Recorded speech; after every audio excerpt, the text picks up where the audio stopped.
Assalamualaikum warahmatullahi wabarakatuh. Halo teman-teman, perkenalkan nama saya Nur Santi Putri Amalia dari jurusan Psikologi Pendidikan dan Bimbingan Fakultas Ilmu Pendidikan Universitas Negeri Makassar.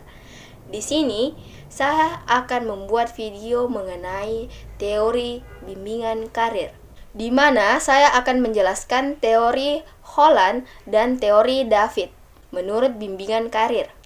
Untuk menyelesaikan tugas mata kuliah bimbingan karir, materi yang pertama adalah teori kepribadian Holland dalam menentukan arah karir. Karir sangat penting dalam menunjang kehidupan setiap peserta didik. Peserta didik dalam menjalani pemenuhan kebutuhan kehidupan memiliki dorongan untuk maju dan berkembang. Salah satunya adalah kemajuan yang diinginkan peserta didik adalah kemajuan dalam karirnya.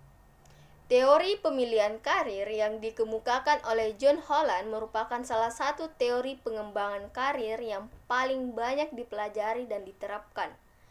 Bahwasannya, faktor kepribadian merupakan prasyarat untuk pilihan karir. Dalam teorinya, mengasumsikan bahwa seorang siswa atau konseli dapat memproyeksikan dunia dan perspektif pekerjaan ke posisi dan membuat keputusan karir yang memuaskan pilihan orientasi pribadi mereka. Teori ini menggabungkan beberapa kontraksi, psikologi kepribadian, perilaku profesional, dan psikologi sosial, termasuk teori persepsi diri dan stereotip sosial. Karir seseorang dapat dilihat dari serangkaian posisi pada suatu pekerjaan nantinya. Teori bimbingan karir menurut John Holland menjelaskan bahwa individu dapat memilih karirnya sesuai dengan tipe, sifat, dan karakteristik psikologis atau kepribadian yang dimiliki oleh setiap individu. Kesesuaian antara tipe kepribadian dengan lingkungan akan memudahkan peserta didik atau individu memperoleh psikologis yang menjalani karir ke depan kehidupan selanjutnya. Dengan adanya layanan bimbingan karir yang diterapkan oleh konselor di sekolah, diharapkan siswa atau konseli dapat memahami karakteristik dirinya dalam hal minat, nilai-nilai, kecakapan, dan ciri-ciri kepribadian serta dapat mengidentifikasi bidang pekerjaan secara luas yang mungkin lebih cocok bagi peserta didik. Yang diharapkan siswa dapat menemukan dan melaksanakan karirnya secara efektif serta memberikan kelayakan hidup bagi dirinya sendiri. Teori karir John Holland mengungkapkan bahwa perilaku individu merupakan fungsi dari interaksi antara kepribadian individu dan lingkungannya. Individu atau peserta didik mencari lingkungan yang memungkinkan mengaktualisasikan kepribadiannya dalam pemilihan karir. Konsep dasar teori Holland bahwasannya kepribadian seseorang merupakan hasil dari keturunan dan pengaruh lingkungan. Menjelaskan bahwa pandangan Holland mencakup 3 ide dasar. Pertama, semua orang digolongkan berdasarkan salah satu di antara 6 tipe kepribadian, yaitu tipe realistik, tipe peneliti atau pengusut, tipe seniman, tipe sosial, dan tipe pengusaha, dan tipe orang rutin. Yang kedua, berbagai lingkungan yang di dalamnya orang hidup dan bekerja dapat digolongkan menurut patokan sampai seberapa jauh suatu lingkungan tertentu mendekati salah satu model lingkungan, yaitu lingkungan realistik, lingkungan peneliti atau pengusutan, lingkungan kesenian, lingkungan pengusaha, lingkungan pelayanan sosial, dan lingkungan bersuasana kegiatan rutin. Yang ketiga, perpaduan antara tipe kepribadian tertentu dan model lingkungan yang sesuai menghasilkan keselarasan dan kecocokan okupasional, sehingga seseorang dapat mengembangkan dirinya dalam lingkungan okupasi tertentu dan merasa puas. Holland juga berefleksi tentang jaringan hubungan antara tipe-tipe kepribadian dan antara model-model lingkungan, yaitu dituangkan dalam bagan yang disebut heksagonal. Model ini menggambarkan aneka jarak psikologis antara tipe-tipe kepribadian dan model-model lingkungan. Makin pendek jarak menurut garis-garis dalam model antara dua tipe kepribadian, maka makin dekat kedua tipe itu dalam makna psikologisnya. Dan makna panjang jarak menurut garis-garis dalam model, maka makin jauh kedua tipe itu dalam makna psikologisnya. Pengembangan teori Holland, tipe kepribadian dan model lingkungan. Berdasarkan 6 bidang minat, Holland membagi analoginya menjadi 6 tipe kepribadian dan 6 tipe lingkungan yang dapat mempengaruhi minat seseorang, yaitu: pertama, tipe realistik, yaitu tipe realistik yang preferensinya pada aktivitas-aktivitas yang memerlukan manipulasi ekspresif, teratur, dan sistematik terhadap objek-objek, alat-alat, mesin-mesin, perlengkapan teknik, dan mengabaikan potensi-potensi sosial dan pendidikan. Kemampuan mekanikal dan atletik tidak cakap dalam keterampilan-keterampilan sosial berhubungan dengan insaniah atau manusia. Menilai tinggi bendanya nyata seperti uang, kekuasaan. Ciri-ciri khususnya adalah praktikatilasi, stabilitas, dan konformitas. Orang-orang yang menyenangi pekerjaan berikut mirip dengan tipenya, misalnya pengawas bangunan, ahli mesin, kapal udara, ahli listrik, operator radio, ahli survei, dan sejenisnya. Atau dengan kata lain, tipe realistik memerlukan individu-individu yang memiliki kecakapan dan kompetensi yang berhubungan dengan teknik dan aspek-aspek fisik. Model lingkungan biasanya ditandai dengan tugas-tugas konkret fisika eksplisit yang memberikan tantangan bagi pelakunya atau konseli.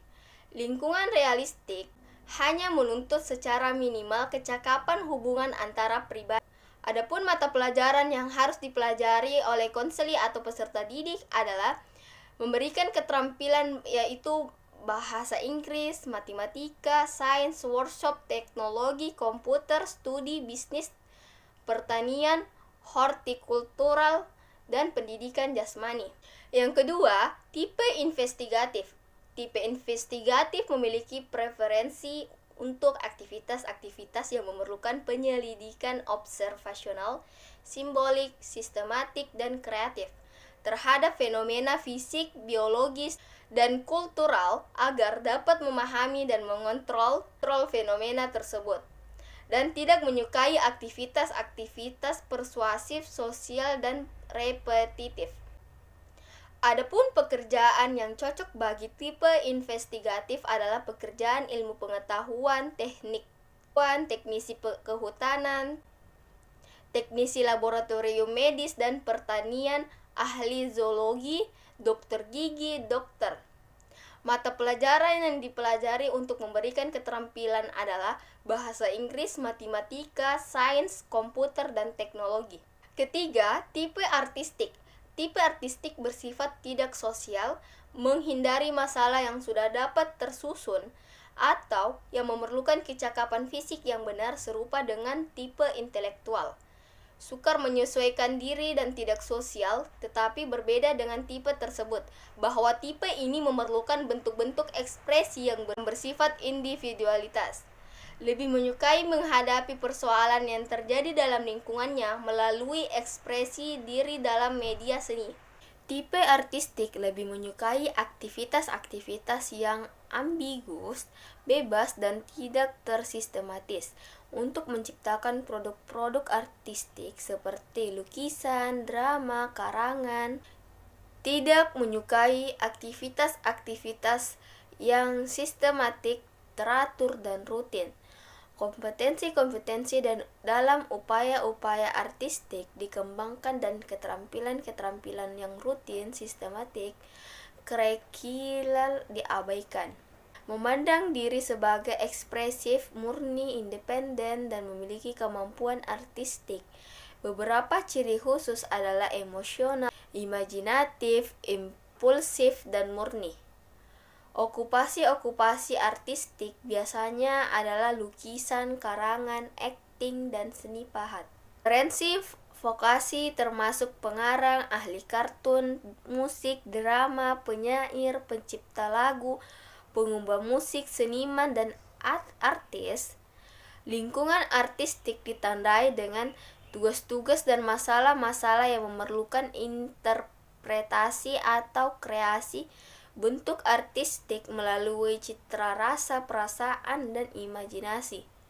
Lingkungan artistik memerlukan kemampuan untuk mengarahkan semua pengetahuan individu, intuisi, dan kondisi emosinya dalam pemecahan masalah. Mata pelajaran yang bisa dipelajari untuk memberikan keterampilan yaitu bahasa Inggris, ilmu sosial, musik, drama, desain grafis, komputer, studi bisnis, dan bahasa. Tipe sosial bersifat sosial, bertanggung jawab, kemanusiaan, keagamaan, membutuhkan perhatian, memiliki kecakapan verbal, dan hubungan antara pribadi, menghindari pemecahan masalah secara intelektual, aktivitas fisik, dan kegiatan-kegiatan yang sangat teratur, rapi, menyukai pemecahan masalah melalui perasaan dan pemanfaatan hubungan antara pribadi. Tipe sosial lebih menyukai aktivitas-aktivitas yang melibatkan orang-orang lain dengan penekanan pada membantu, mengajar, atau menyediakan bantuan. Tidak menyukai aktivitas-aktivitas rutin dan sistematik yang melibatkan objek-objek dan materi-materi. Kompetensi-kompetensi sosial cenderung dikembangkan dan hal-hal yang bersifat manual dan teknik diabaikan. Menganggap diri kompeten dalam membantu dan mengajar orang lain serta menilai tinggi aktivitas-aktivitas hubungan-hubungan sosial. Beberapa ciri khusus adalah kerjasama, bersahabat, persuasif, dan bijaksana. Okupasi-okupasi sosial mencakup pekerjaan-pekerjaan seperti perawat, pengacara, pengajar, konseling, dan pekerjaan kesejahteraan sosial. Mata pelajaran yang dipelajari untuk memberikan keterampilan berupa bahasa Inggris, ilmu sosial, matematika, sains, kesehatan, pendidikan jasmani, seni, komputer, dan studi bisnis dan bahasa. Kelima, tipe enterprising lebih menyukai aktivitas-aktivitas yang melibatkan manipulasi terhadap orang-orang lain untuk perolehan ekonomi dan tujuan organisasi. Tidak menyukai aktivitas-aktivitas yang sistematik, abstrak, dan ilmiah. Kompetensi-kompetensi kepemimpinan, persuasif, dan yang bersifat supervisi dikembangkan dan yang ilmiah diabaikan. Memandang diri sebagai agresif, populer, percaya diri, dan memiliki kemampuan memimpin. Keberhasilan politik dan ekonomi dinilai tinggi. Ciri-ciri khasnya adalah ambisi, dominasi, optimis, dan sosiabilitas.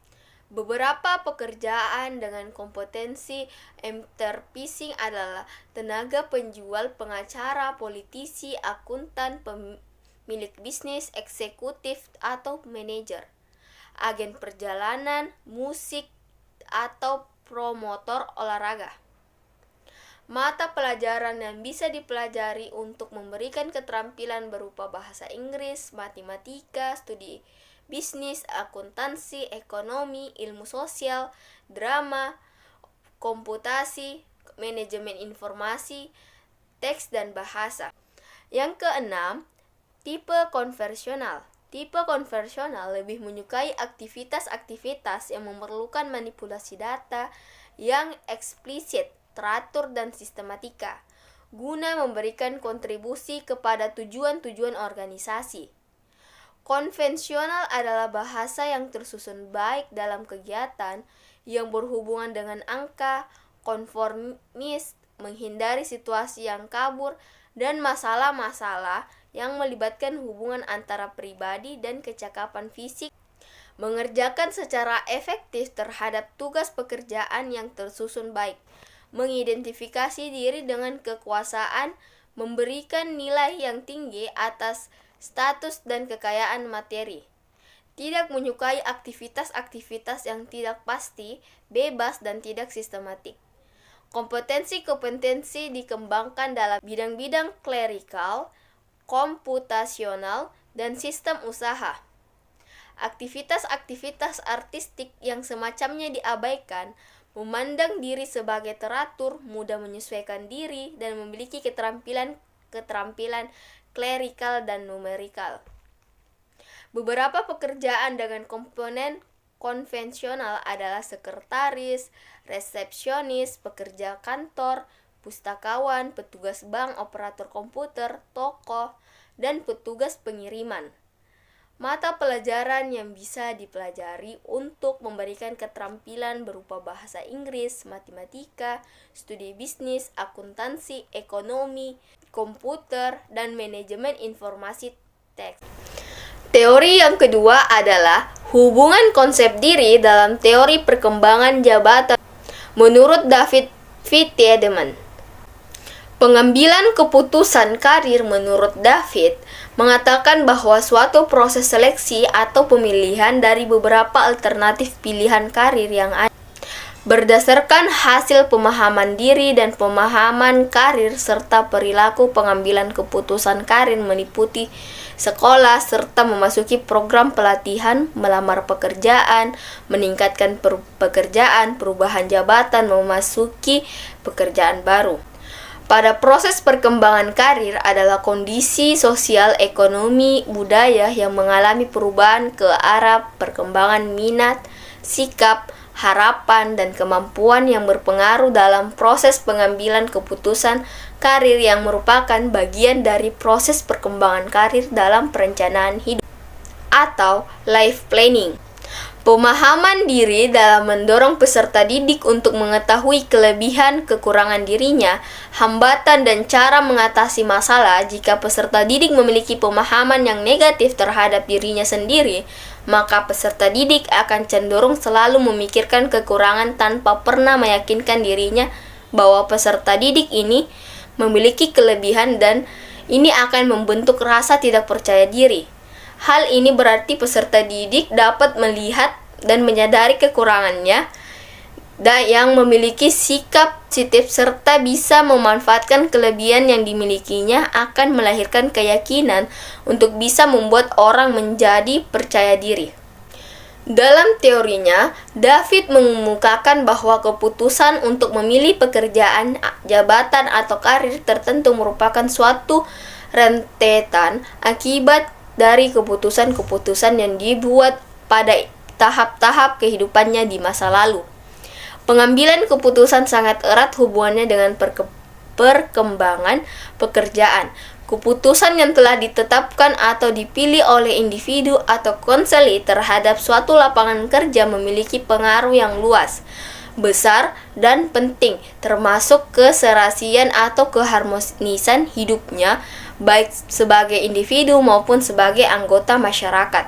Adapun beberapa aspek-aspek menurut teori David V. Tiedemann yang mengkategorikan antisipasi dalam membuat keputusan karir saat menentukan keputusan karir menjadi 4 proses, yaitu yang pertama, eksplorasi. Dalam eksplorasi, sejumlah alternatif yang berbeda atau kemungkinan tujuan-tujuan yang dipertimbangkan, different alternative or possible goals. Keadaan yang sangat menuntut bermacam-macam pengertian di dalam berhubungan dengan tujuan. Dari sinilah dimulai meningkatkan pemahaman pada tujuan dari penggabungan suatu lapangan pekerjaan. Apabila pada tahap ini terjadi keraguan, kesegangan kepada kesempatan yang ada saat ini dan akan datang, atau ragu terhadap kemampuan dan minat yang dimilikinya, adalah merupakan suatu hal yang wajar. Pada tahap ini, individu atau peserta didik mencoba untuk mengadakan pengukuran diri sehubungan dengan berbagai alternatif yang diciptakan bisa dicapai untuk mencapai tujuan karir ke depannya.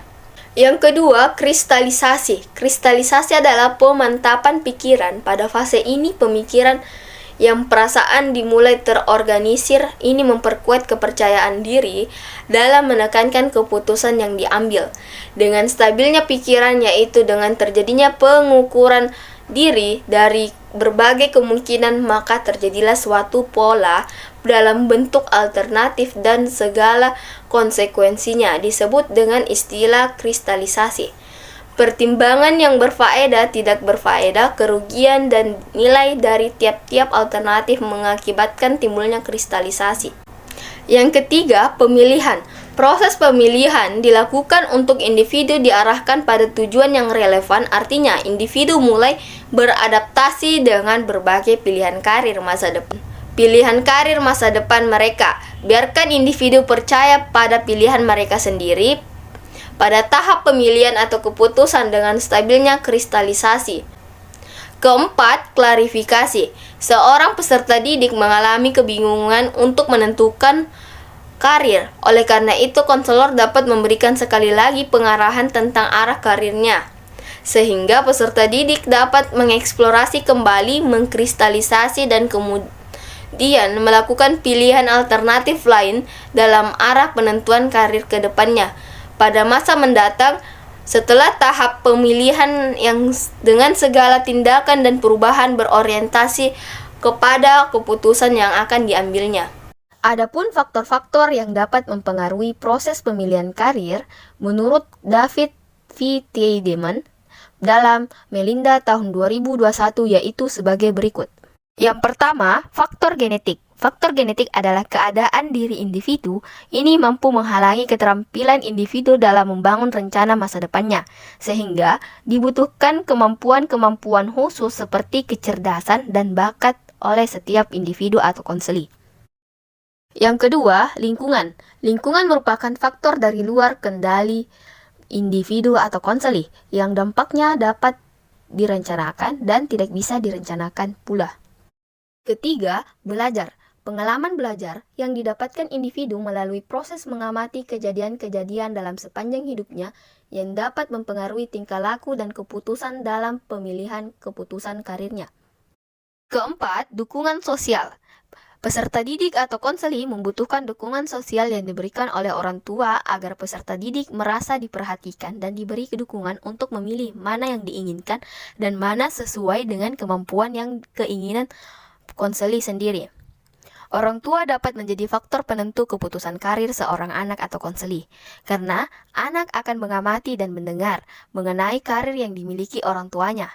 Teman sebaya juga memberikan pengaruh atas perkembangan karir individu atau konseli, karena seorang anak banyak menghabiskan waktunya dengan teman sebayanya dan orang tuanya. Yang kelima, gender. Banyak sekali wanita yang diasosiasikan dengan pekerjaan rumah tangga dan disandingkan dengan peran hubungannya dengan dunia karir atau prestasi. Stereotip secara gender ini membuat seorang wanita kurang dalam mengkaji pilihan karir secara intensif dan tidak mengarahkan karirnya dengan serius. Adapun implementasi dan penyesuaian menurut David V. Tiedemann digolongkan menjadi 3 tahap, yaitu sebagai berikut. Yang pertama, tahap induksi. Pada tahap ini, individu mengutamakan hal-hal yang berkaitan dengan tujuan yang telah dicapainya. Pada akhirnya, pada tahap ini, tujuan dan sejumlah alternatif menjadi suatu bagian. Dalam arti lain, tujuan individu dan dunia kerja berasimilasi dengan posisinya sebagai salah satu aspek yang memungkinkan mendorongnya untuk berhasil. 2. Tahap transisi. Tahap transisi adalah tahap yang orientasi diutamakan adalah disesuaikan dengan penetapan tujuan karir yang diambilnya.